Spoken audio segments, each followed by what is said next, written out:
action.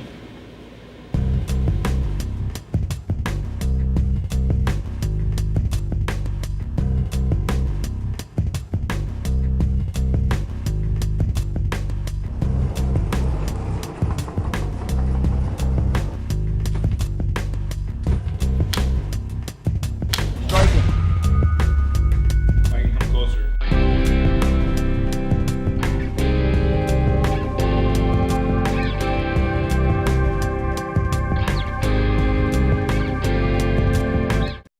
Striking.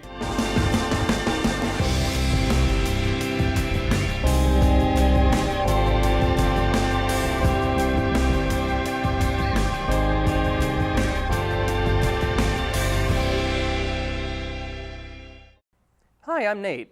And I'm Anna, and welcome to Overexposed. We have a great show for you this week, so let's start out with The Observer. This week we get to know Kristyn Rorher, a student here at KU who has done some traveling and service work overseas.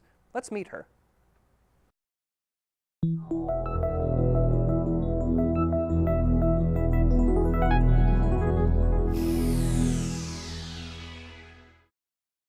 My name's Kristyn. I'm a student here at Kutztown.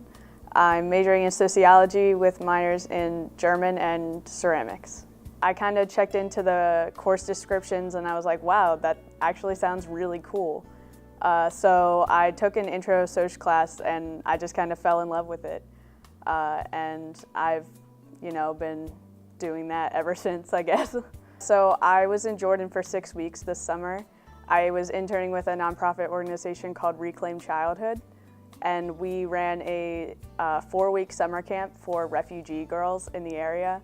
Reclaim Childhood works to empower girls through sports, so we helped local refugee women as coaches to run soccer, basketball, frisbee, and dance stations to get the girls to, one, be able to have a safe place to play sports, because that isn't really part of the culture in the Middle East. So we were able to give them a safe place where they could be free to be themselves and to get physically active. And it was also a way for them to kind of work through the traumas that they've been through as refugees and to make new friends, make connections, and just have a time to, get out of the house, forget about what's happening that might be really hard in their lives.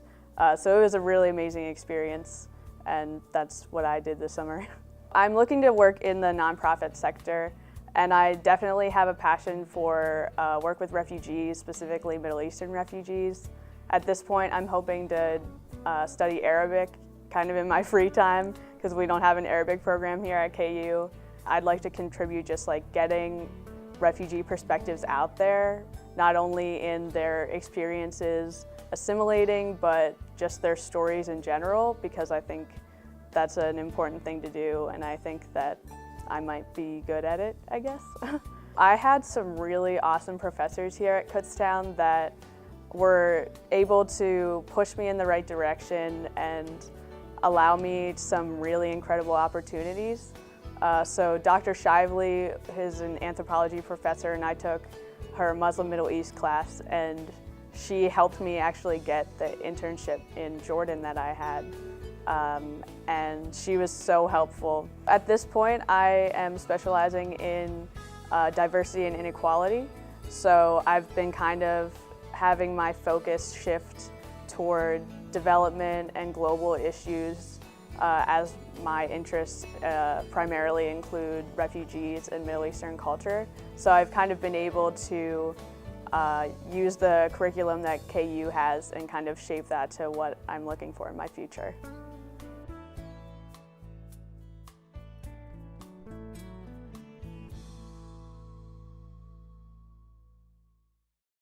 Wow, such an interesting story, and what a great experience that was for Kristyn.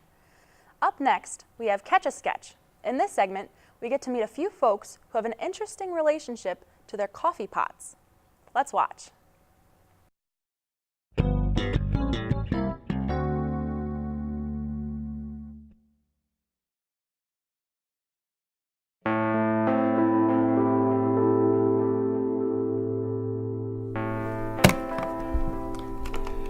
Captain's log.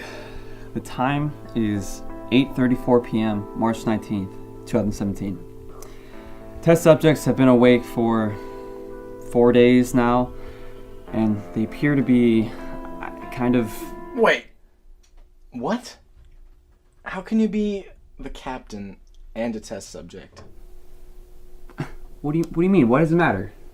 How can you be a captain and be a test subject? Like, what kind of captain are you? Captain Science? I'm a captain with a thirst for knowledge.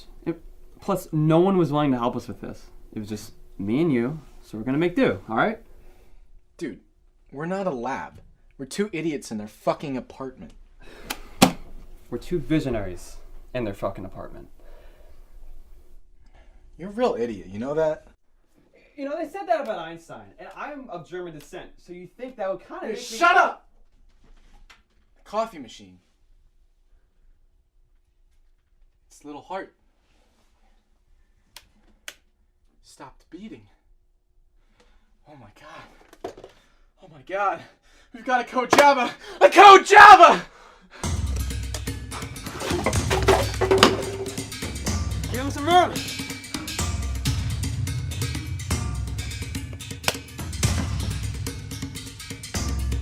I hear a pulse! What do we do, man? I don't need your shit right now, Blender! We're gonna get through this! If there's one thing I learned from my dad, it's to never leave a man behind. Yeah, why haven't I met your dad? We've been friends for like 5 years. He left when I was 9.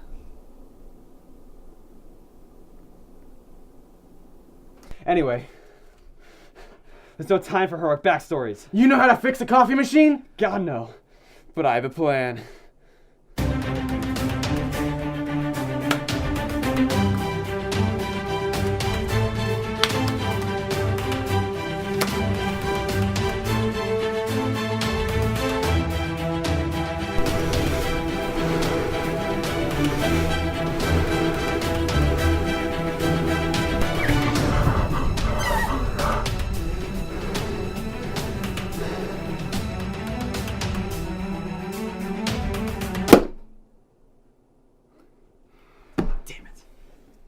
I have one more idea. I'm gonna need a coffee filter stat though. Okay, 50 cc's of water. Alright. I wanna make this bitch sing if it's the last thing I do. What does that even mean?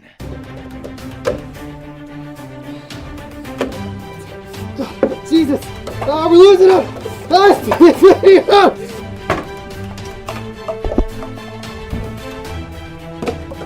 Damn you, cruel fate! Why must the youngest coffee machines have to board your ships to Valhalla?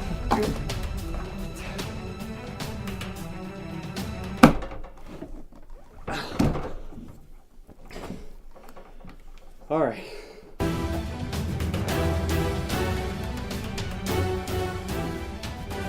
Calling it. Time of death, 7:43 a.m.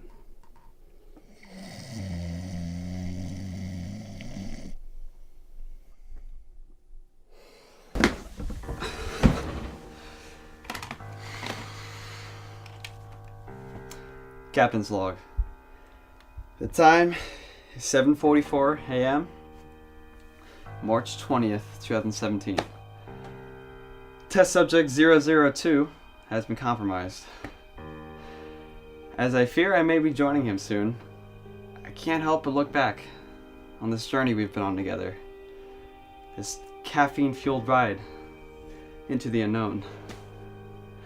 And it's really important to remember the friendship, the bonds you build when you're with people. It's really important to remember, like, the friends that...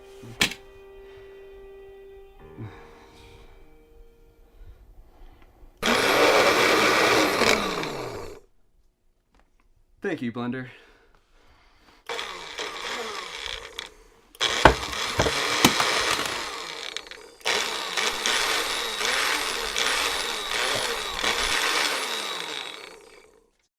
Fuck you, Blender.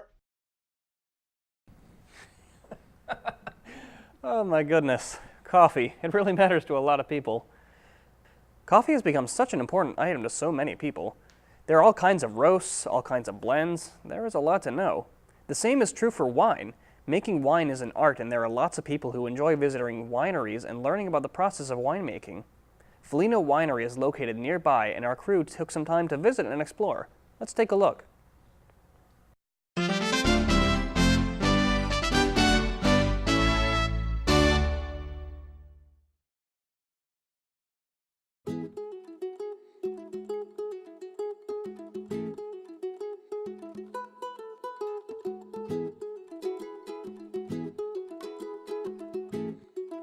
My name's Amanda Hefner, and I'm the wedding coordinator at Folino State. Hi, I'm Amanda. Really, my job is giving tours to brides, and then once they book with us, then we go from conception all the way to essentially execution. Marco and Andrea Folino are the owners, their husband and wife duo, and we'll be open 2 years come this November. Instead of just weddings, we also have personal events or private events where bridal showers, baby showers, birthday parties, that sort of thing. And then we also have special tastings in the tasting room. We have special Folino State events, so it just depends on the time of year. We have about 20,000 vines planted. We're going to plant 9,000 more next year. And then over on that hillside, we haven't decided exactly what we're going to plant yet, but that hillside will be covered with vines the following year. So you'll notice most of our vines have nets on them. We do have a bird problem here. If you can look way off to our right here, or to your left, you'll notice that that's Hawk Mountain. And a lot of the migrating birds come from Hawk Mountain, and they fly right across our vineyards and down to the Chesapeake Bay. So we have to keep nets up, and you might hear a bird caller go off. We actually have some bird noises that go off just to scare the birds away. We get our vines from California, and it's a two-part. It's actually a piece of rootstock, and then there's a piece of scion wood, and they're grafted together right here. It's actually they call it an omega graft, and it holds real good. And then what happens is, once we put it into the ground, it starts to grow. So we got a little bud here, and we got a little bud here. And what we've done now is we've trained that to go up this stake. And you know, it's almost a 4-year process before we actually get any really decent grapes from it. Right here, there are 1,200 vines, and 1,200 vines will probably, it's because of the size, we'll probably get about 2 barrels. A barrel's about 60 gallons. So we'll probably get about 1,200 gallons of wine just from this 1,200 grapevines here. My name is Andrew Yinks. I'm the assistant winemaker here at Folino State Winery. So the proper time to harvest grapes is right around the beginning of fall, end of summer even sometimes. We're really looking for the perfect ripeness, which is different for every winery. We measure it based off of the sugar content, which will eventually turn into alcohol, as well as proper acidity of it. So harvest really begins in the vineyard, but once it gets picked, all the grapes, they immediately get brought over here to what we call the crush pad. At the crush pad, it goes into 2 machines where we have 2 different processes for either red grapes or white grapes. So both grapes, whether red or white, get put into the large hopper here, where it goes through a pretty self-explanatory name, the crusher and destemmer, where it then crushes and destems the grapes. Afterwards, it falls into this pan, where the auger then takes it into the pump, and then if it is a white grape, it will get pumped directly into the press. In the press then, a bladder fills up with air, where all the juice is then pressed off of the actual grape skins. It falls into a press pan, where it is then pumped out directly into a tank. For red wines, we skip that process to later, and we go right from the crusher destemmer into the auger and straight into the tank. We have 2 different types of tanks that the grapes will go into. We have the red fermenters, which are open top tanks, where the lid is completely removable. This allows us to get into the top where you have must, which is the grape seeds, the skins, any other particulate matter that might have entered. This is where they'll inoculated with yeast. The yeast is then eats the sugar and then gets turned to alcohol, creating wine. So all of our wines are still available. We have a special mulled wine coming out. So during our Fall Fest, which is just in 2 weeks, we'll be having that showing as well.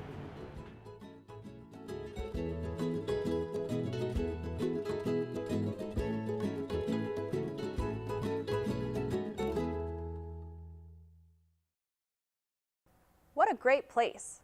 Wineries are a great place to visit, especially in the fall, when there are usually weekend events going on.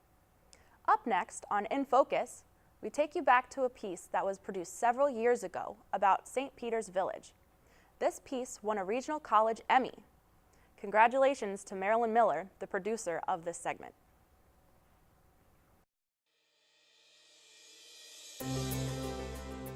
Rich heritage, irresistible cuisine, and beautiful scenery are just 3 of the many reasons to visit St. Peter's Village. Located just off of Route 23 in Chester County, St. Peter's Village is one of the area's best kept secrets for day trips and weekend retreats. St. Peter's Village was initially established as a mining town and quarry site. In 2003, it was added to the National Register of Historic Places. The village's authentic Victorian architecture exudes a casual elegance. But these buildings aren't replicas, they are the real deal. Dating back to the early 1800s, the village's historic structures are beautifully maintained. History lovers aren't the only visitors who will appreciate St. Peter's Village. Anyone with a sweet tooth will find the St. Peter's Bakery irresistible. The St. Peter's Bakery offers a delectable assortment of baked goods. All food is made fresh from scratch. Sound good? Melanie Mell, executive pastry chef, thought so. We are an artisan bakery. Basically, what that means is we make everything by scratch on a small scale. What makes us so unique is the variety of product that we sell. We have a complete breakfast pastry line, we have a bread line, we have cakes, tarts, cookies, pies. We really have a broad range of product that we produce in this small bakery. We do a variety of decorated cakes for different occasions, baby showers, bridal showers, anniversaries, weddings. I just feel very privileged that I work with a beautiful and committed staff, and I work in a beautiful community who has embraced what we do here. After you satisfy your sugar cravings, there are plenty of outdoor activities at your disposal, as the village borders beautiful French Creek. Hike the trails, swim in the reservoirs, or jump along the gigantic boulders strewn across the creek. Boulder jumping is one of the most popular attractions unique to St. Peter's Village. Visitors can also enjoy the view of St. Peter's beautiful quarry facade.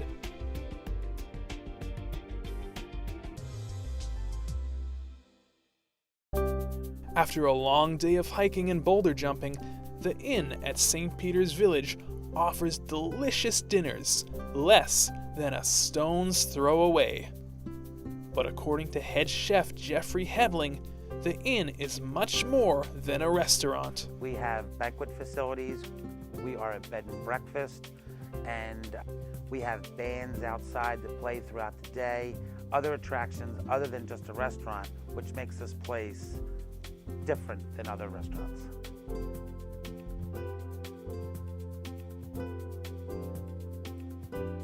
We do weddings every weekend in September and October out on the rocks. It is the most beautiful setting out there, and it is another main attraction of the inn is the wedding out on the rocks. This is just such an awesome place to go. We are loaded with people every weekend. It's a must come to. Our food is phenomenal. The drinks are unbelievable. The bar is cool. It's a Fox bar. It's a really neat place. We have lots of banquets, and there's tons of people around all weekend long. It's a must visit. Explore St. Peter's Village and discover for yourself the hallmarks that make this village such a popular destination for couples, families, and friends. We love St. Peter's Village. We love St. Peter's Village. We love St. Peter's Village. We love St. Peter's Village. St. Peter's Village. Close to home, far from ordinary.